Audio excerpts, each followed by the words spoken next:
Hey guys, in this video we're going to take a look at how you can set the screen zoom to full screen zoom or window zoom on the iPhone 13 series. First, let's go back to your home screen by swiping up at the bottom of the screen.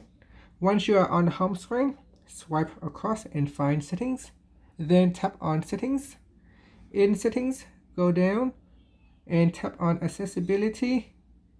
Then tap on zoom. Next, tap on zoom region. In here you can choose window zoom or full screen zoom. If we choose a full screen zoom, then when I perform a zoom in, you can see it will zoom the entire screen instead of a certain part of the screen with a window.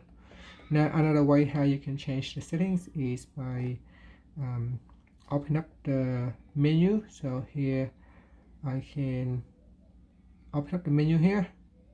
So what I do is I triple tap on this Windows controller icon, and in here I can tap on choose region, then choose window zoom. And again, if you have a window zoom appearing, you can tap on the handle right here and that will show us the menu.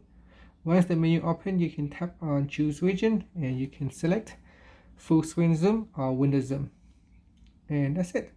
So once you have that, this is a window zoom and the other one is a full screen zoom. Now you can also change the size of your window zoom by open up the menu and tap on Resize Lens. In here you can drag on the handle to change the window size, vertical or horizontal, and that's it. Thank you for watching this video. Please subscribe to my channel for more videos.